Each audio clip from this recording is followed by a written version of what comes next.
దివ్యవాణి TV ప్రేక్షకులందరికీ శుభోదయం. యేసుక్రీస్తు పరిశుద్ధ నామములో ప్రియులారా, మీ అందరికీ స్వాగతం, సుస్వాగతం.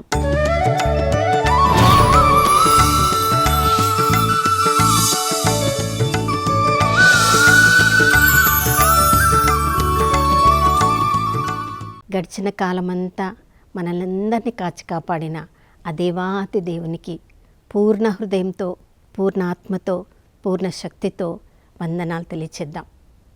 దేవుని ప్రేమ తరిగిపోలేదు, ఆయన కరుణ సమసిపోలేదు. ఈ ఉదయకాలంలో కూడా తన నూతన ప్రేమను, కరుణను, కటాక్షాన్ని మనందరిపై ఆయన కుమ్మరించి ఉన్నారు. ఆయన నమ్మదగిన దేవుడు, విశ్వసనీయుడు అని విలాప గీతములు 3వ అధ్యాయము 22, 23 వచనాల్లో మనం చదువుతూ ఉన్నాం. ప్రియులారా, ప్రతిరోజు మనల్ని మనం క్రొత్తగా చూసుకుంటున్నామా? ఏదో రోజు అలా జీవిస్తున్నాము, రోజు అలా నూతన ఉదయం వస్తుంది, మళ్ళీ అదే పాత క్రియలు, పాత జీవితము అని మనకి మనమే మన జీవితంతో ఏదో యథాలాపంగా జీవిస్తున్నాం. కానీ మనలో మార్పు కలగాలని, మనలో నూతనీకరణ జరగాలని మనము కోరుకుంటున్నామో లేదో తెలియదు. కానీ ప్రభువైతే ప్రతిరోజు కూడా మనల్ని నూతన క్రొత్త నామముతో పిలవాలని ఆ ప్రభు ఆశపడుతూ ఉన్నారు.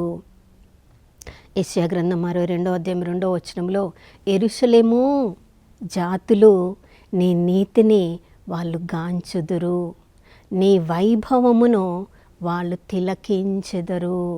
ఎందుకంటే నీ ప్రభువైన దేవుడు నీకు క్రొత్త నామమును అనుగ్రహించెను. ప్రియులారా, మన జీవితము యథాలాపంగా ఉందని మనం అనుకోవచ్చు. మన చుట్టూ చూసేవాళ్ళు కూడా వీరిలో ఏ మార్పు లేదు, ఎప్పటికీ రాదు కూడా, ఇక వీళ్ళ జీవితం ఇంతే. ఎన్నోసార్లు తల్లిదండ్రులు కూడా తమ బిడ్డల్ని అలా మాట్లాడడం మనం వింటాం. ఆ మాటల్లో ఎంత బలం ఉందో! కొన్నిసార్లు తల్లిదండ్రులు తెలియకుండానే తమ మాటల ద్వారా తమ బిడ్డలకు అది ప్రవచనాలాగా మారుతున్నాయని జ్ఞానము లేక మన నోటికి ఏది వస్తే అది మనం మాట్లాడుతూ ఉంటాం. కానీ 119 కీర్తన 103వ వచనం, 105వ వచనంలో మనం చదువుతున్నాం. ప్రియులారా, దేవుని యొక్క వాక్యము మన పాదములకు దీపము. ఆయన వాక్యాన్ని మనము చదివినప్పుడు ప్రియులారా, అవి మనకి జ్ఞానోపదేశాన్ని కలిగిస్తాయి. అవి మన నోటికేమో తీయగా, తేనెలాగా ఉంటాయి. అందులోని జ్ఞానమును మనం గ్రహించినప్పుడు మన జీవితానికి దిశానిర్దేశాన్ని చేస్తూ ఉంటాయి. చూడండి, ఎజేకియేలు ప్రవక్తను ప్రవక్తగా దేవుడు ఎన్నుకున్నప్పుడు ఒక గ్రంథపు చుట్టను ఆయన ముందు పెట్టి దాన్ని నీవు భుజించుము అన్నాడు. దేవుని వాక్యానికి విధేయించిన యెహెజ్కేలు ఆ గ్రంథపు చుట్టను తను భుజించినప్పుడు, తినినప్పుడు తన నోటికది తీపిగా, తేనెగా ఉందంట. తన లోపల మాత్రము చేదుగా ఉంది. ఎందుకంటే తను ఒక ప్రవక్తగా ఇశ్రాయేలు ప్రజల యొక్క జీవితాన్ని అతను మార్చాలన్నప్పుడు కొన్నిసార్లు వాళ్ళని ఆయన గద్దించాలి. కొన్నిసార్లు తన జీవితము ద్వారా వారికి ఏం జరగబోతుందో చూపించాలనుకున్నప్పుడు అది తన జీవితంలో చేయడానికి తనకి ఇష్టం ఉండదు. కొన్నిసార్లు ఎడారిలో ఉండిన ఆ ఎండిన ఎముకల దగ్గరికి వెళ్ళడానికి అతనికి ఇష్టం ఉండదు.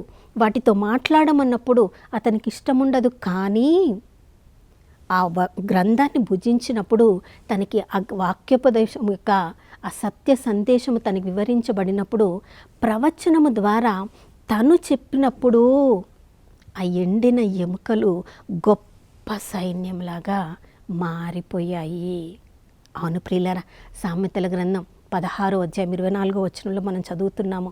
ఆ వాక్యము మన నోటికి తేనెలాగా తీపిగా ఉండును. అదే సమయంలో ఆ వాక్యం మీద మన హృదయాన్ని పెట్టి దాన్ని చదివి ధ్యానించి దాన్ని మన జీవితానికి అన్వయించుకున్నప్పుడు అదే వాక్యము మనకి ఎంతో గొప్ప గొప్ప దేవుని యొక్క రహస్యాలను మనకి బోధించును. మన జీవితాన్ని అది పూర్తిగా మార్చివేయును. అందుకని సామెతల గ్రంథం 24వ అధ్యాయంలో మన యొక్క బాహ్య శరీరం యొక్క ఆరోగ్య పరిస్థితిని మనం గమనించినప్పుడు తేనెను తినడానికి ఎవ్వరు కూడా వెనక్కి వెళ్ళకూడదు. ఎందుకంటే దేవుని సృష్టి ద్వారా అది మనకు అనుగ్రహించబడిన ఒక గొప్ప ఆహారము. ఆ తేనె ఏ విధంగా మన శరీరానికి ఆరోగ్యాన్ని కలిగిస్తుందో, దేవుని వాక్యాన్ని మనం చదివినప్పుడు, మన హృదయంతో ధ్యానించినప్పుడు, మన జీవితంలో ఏమి ఉండకూడనివి ఉన్నాయో, ఏమి ఉండవలసినవి లేవో, తెరచిన పుస్తకంలాగా మన జీవితం ఎలా ముందుకు సాగిపోతుందో ఆ వాక్యమే మనకి బోధిస్తుంది. ఎందువల్ల మన విజయాన్ని సాధించలేకపోతున్నామో, ఎందుకు ఏమేమి అడ్డంకులు వ్యసనాలు మన జీవితంలో ఉండి మన జీవితాన్ని ముందుకి పురోగమించకుండా ఆపివేస్తున్నాయో, అడ్డంకుగా ఉన్నాయో, అది మన జీవితంలో వాక్యము మాత్రమే మనకి నేర్పిస్తుంది ప్రియులారా. ఎందుకంటే రెండంచుల ఖడ్గమైన వాక్యము మన ఆలోచనలను, మన యొక్క బుద్ధి శక్తి జ్ఞానాన్ని అది చీల్చుకొని పోయి, చూడండి, కీళ్ళు మధ్య లోపల స్థలంలో ఏముందో ఈ లోకపు వైద్యులు కూడా కనుక్కోలేరు. కానీ వాక్యము అక్కడి కూడా చోదించుకొని పోయి అక్కడ ఏముందో మనకు తెలియజేస్తుంది. వాక్యానికి మన గతము తెలుసు, మన ప్రస్తుతము తెలుసు, మన భవిష్యత్తు కూడా తెలుసు. మన జీవితంలో ఇప్పుడు ఏమి జరుగుతుందో, మన కుటుంబంలో ఏం జరుగుతుందో మనకు తెలియకపోవచ్చు. కానీ వాక్యం మీద మనం ఆధారపడగలిగితే, ప్రతిరోజు వాక్యాన్ని మనం చదివి ధ్యానించిన వాక్యానికి మనం విధేయించగలిగితే తప్పకుండా మన జీవితంలో దేవుడు గొప్ప కార్యాలు చేస్తారు. మనం ఊహించనిది కూడా దేవుడు చేయడానికి సిద్ధంగా ఉన్నారు. కానీ ఆ వాక్యమే మన జీవితాన్ని నడిపిస్తుంది. కాబట్టి ఎంత సమయాన్ని ఆ వాక్యము ద్వారా మన పిలుపుని తెలుసుకోవడానికి, మన జీవితాన్ని మనం తెలుసుకోవడానికి ఎంత సమయాన్ని మనము కేటాయిస్తున్నామో. ప్రియులారా, చూడండి, సౌలు రాజు తన కుమారుడైన యోనాతానుతో ఫిలిస్తీన్ల మీద యుద్ధము చేయడానికి తను ప్రయత్నిస్తూ ఉన్నప్పుడు, చూడండి, మనము సమూయేలు మొదటి గ్రంథం 24వ అధ్యాయంలో చదువుతున్నాం. ఆ ఫిలిస్తీన్లకు భయపడో లేదా ఫిలిస్తీన్ని ఎలా ఎదుర్కోవాలో ప్రణాళికలు వేస్తూ సౌలు తన సైన్యముతో ఒక స్థలములో ఎదురు చూస్తూ ఉన్నప్పుడు, ప్రణాళికలు వేస్తూ ఉన్నప్పుడు, ఆగుతూ ఉన్నప్పుడు, ఆ ఆగిన సమయంలో సైనికులందరూ కూడా చాలా ఎక్కువ సమయం అయిపోయింది కాబట్టి చాలా అలసిపోతున్నారు. వాళ్ళ బడలికను కోల్పోతున్నారు, వాళ్ళ సత్తువను కోల్పోతున్నారు. వాళ్ళు యుద్ధము చేయడానికి ఎంత ఆసక్తిగా ఉండవలసిన వాళ్ళు సరైన ఆహారం లేక, సరైన పానీయములు లేక చాలా సొలసిపోతూ అలాంటి పరిస్థితులలో ఎలా యుద్ధం చేయగలరు అని వాళ్ళు ఆలోచిస్తున్నప్పుడు, చూడండి, మరొక వైపు సౌలు రాజు యొక్క కుమారుడు యోనాతాను తన యొక్క అంగరక్షకుని తీసుకొని మరొక వైపు నుంచి తన ఆలోచనల ప్రకారము ఎలా ఫిలిస్తీన్లను ఎదుర్కోవాలి, వాళ్ళ మీద యుద్ధంలో ఎలా విజయం సాధించాలని ఒక రాజు యొక్క కుమారుడిగా మంచి తృష్ణ కలిగి ఉన్నవాడు కాబట్టి మరొక విధానంలో మరొక వైపు నుంచి వెళ్ళి వాళ్ళ మీద బలాన్ని సాధించడానికి ప్రయత్నిస్తూ ఉన్నప్పుడు, చూడండి, వాళ్ళ దారిలో వెళ్తూ ఉన్నప్పుడు మంచి తేనె చిప్పలు వాళ్ళకి కనిపించాయి. ఇక్కడేమో సొలసిపోతున్నారు సైనికులందరూ, వాళ్ళకి కూడా ఆ తేనె చిప్పలు కనిపించాయి. కానీ సౌలు రాజు పెట్టిన ఒక షరతు ఏంటి? మనము వాళ్ళతో యుద్ధము చేసి ఆ యుద్ధంలో విజయము పొందే వరకు కూడా ఎవ్వరు ఏ ఆహారాన్ని స్వీకరించరాదు. ఒక రాజు యుద్ధానికి వెళ్తున్నవాడు తన సైన్యం యొక్క బలాన్ని అధికము చేయవలసిన వాడు సరి అయిన ఆలోచన లేక, చూడండి, ఎలాంటి ప్రతిజ్ఞ చేశాడు. ఎంత బలంగా వాళ్ళు ఉంటే అంత శక్తిమంతంగా వాళ్ళు యుద్ధం చేస్తారు కదా, అంత విజయవంతంగా వాళ్ళు తిరిగి వస్తారు కదా. కానీ వాళ్ళు శక్తి పొందడానికి వీలుగా ఉన్న ఆ యొక్క తేనె చిప్పల నుంచి వాళ్ళు స్వీకరించరాదు అని ప్రతిజ్ఞ చేసేసరికి వాళ్ళు సొలసిపోతున్నప్పటికీ కూడా దాని నుంచి ఆ తేనెను వాళ్ళు స్వీకరించలేకపోయారు. కానీ ఆ ప్రతిజ్ఞ వినని యోనాతాను అతని అంగరక్షకుడు ఆ మంచి తేనెను ఆ చిప్పిల నుంచి వాళ్ళు తిని బాగా బలిష్టంగా వాళ్ళు ఆ సమయంలో ఎక్కువ బలాన్ని పొంది వారు ఇద్దరే వెళ్ళి ఎంతోమంది ఫిలిస్తీయుల సైన్యాన్ని వాళ్ళు సంహరించి ఆ రోజు యుద్ధంలో వాళ్ళు విజయం పొందారంటే ఆ ఇద్దరు ఆ తేనెను తిని సరియైన ఆలోచన సరియైన సమయంలో చేయగలిగారు కాబట్టి ఆ యుద్ధంలో వారందరికీ కూడా విజయము కలిగింది. వాళ్ళప్పుడు యోనతాన్ అన్న మాట ఏంటి, అయ్యో ఇలాంటి సమయంలో నా తండ్రి ఇలాంటి ప్రతిజ్ఞ చేశాడేంటి, మనిద్దరితో పాటు వీళ్ళందరూ కూడా ఈ తేనెను అది ఎంత మనకి ఏమి డబ్బులు చెల్లించలేదు, ఎంత పుష్కలంగా ఇక్కడ లభిస్తుంది, దీన్ని మన సైనికులందరూ స్వీకరించి ఉంటే ఇంకా ఎంత గొప్ప విజయాన్ని మనం పొందేవాళ్ళం కదా. ప్రియులారా, వాక్యముని చదివినప్పుడు అలాంటి సరియైన సమయంలో సరియైన ఆలోచన దేవుడు మనకు అనుగ్రహిస్తాడు. మనల్ని సరైన పిలుపులో ఉంటాడు. రాకుమారుడిగా యోనతాను సరైన నిర్ణయం తీసుకున్నాడు, యుద్ధములో విజయం సాధించాడు. మనమందరం కూడా ప్రతిరోజు మన జీవితము ఒక పోరాటం లాంటిది, ఒక యుద్ధము లాంటిది. ఈ యుద్ధంలో మనం విజయం సాధించాలంటే దేవుని వాక్యమే మనల్ని ముందుకు నడిపించాలి.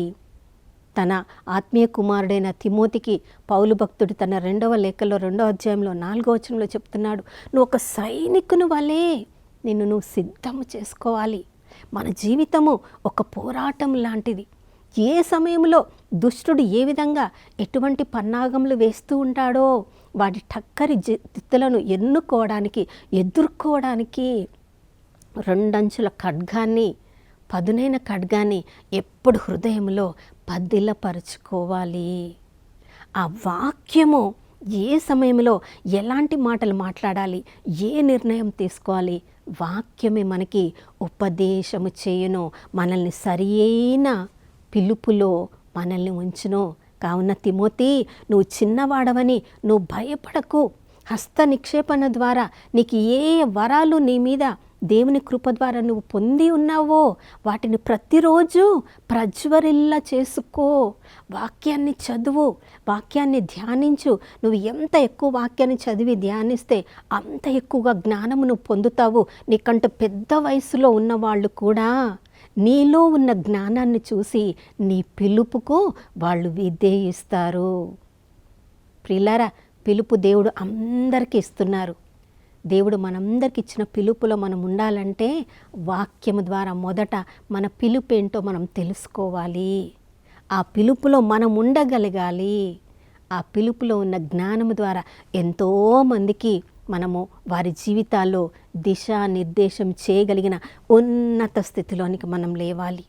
మరి అటువంటి క్రొత్త పేరుతో మనం పిలువబడాలంటే ఈ పాత జీవితాన్ని మనం వదిలివేయాలి. మన మనస్తత్వాన్ని నూతనీకరించుకోవాలి. అటువంటి నూతన కృపతో మనందరినీ దీవించమని ఆ ప్రభుని వేడుకుందాం. నాతో ప్రార్థనలో ఏకీభవించండి. పరిశుద్ధమైన దేవానికి స్తోత్రములు తండ్రి. మా జీవితము ఈ లోకంలో ఒక పోరాటం వంటిది అన్నావయ్యా, నీకు స్తోత్రం. ఈ పోరాటంలో మమ్మల్ని ఒంటరిగా వదిలివేయకుండా పరిశుద్ధాత్మదేవ మీరు మాలో నివసిస్తూ ఉన్నారు. వాక్యమైన యేసు ప్రభు అనే 2 అంచుల ఖడ్గాన్ని మేము నాయన మా చేతిలో పట్టుకొని ఉన్నప్పుడు ప్రభా, ఆ వాక్యమే మా పాదములకు దీపమై మా జీవితాలలో వెలుగై ఉంటుంది. అయ్యా, వాక్యంతో నడిపింపబడుతున్న మేము నాయన దీపస్తంభం మీద ఉంచబడిన దీపము వలె అందరికి వెలుగునిస్తూ అయ్యా అందరి జీవితాలలో వెలుగుతో నింపడానికి నాయన మా అందరికి గొప్ప పిలుపునిచ్చావయ్యా, నీకు స్తోత్రం. మాకు అపోస్తలులుగా నాయన ప్రవక్తలుగా బోధకులుగా పరిచారకులుగా ప్రతిరోజు క్రొత్త పేరును మీరు మాకు అనుగ్రహిస్తూ ఉన్నారు తండ్రి. అయ్యా, మేము దాన్ని గ్రహించలేక గుర్తించలేక ఎన్నోసార్లు అయ్యా మమ్మల్ని మేమే తక్కువగా చూసుకున్న రోజులను బట్టి క్షమాపణ అడుగుతున్నాం. ఈరోజు ఆ జ్ఞానాన్ని మీరు మరొక్కసారి మాకు గుర్తు చేస్తున్నారు. మా క్రొత్త పేరును మాకు గుర్తు చేస్తున్న దేవా, నీకు స్తోత్రం. మీరు పిలిచిన క్రొత్త పేరులో ఈరోజు మా జీవితాన్ని నడిపించుకోవడానికి మీరు మాకు ఇచ్చిన అభిషేకాన్ని నాయన ఈరోజంతా మేము వాడుకొని నాయన మేము చూపించే దీపపు వెలుగులో అందరి జీవితాలను వెలుగులో నడిపించే దీపపు స్తంభంలాగా మమ్మల్ని అందరినీ ఈరోజు ముద్రించమని యేసయ్య పరిశుద్ధ నామములో అడిగి వేడుకొనిచున్నాము తండ్రి, ఆమేన్. అవును ప్రియులారా, వాక్యాన్ని ఈరోజు చదువుదాం. దేవుడు మనకిచ్చిన క్రొత్త పేరు ప్రకారం అభిషేకంలో జీవించుదాం. మరొక నూతన శుభోదయంలో మనం అందరం కలుసుకునే వరకు దివ్యవాణి టీవీని వీక్షిస్తూ ఉందాం. ఇమ్మానుయేలు, దేవుడు మనతో ఉన్నారు.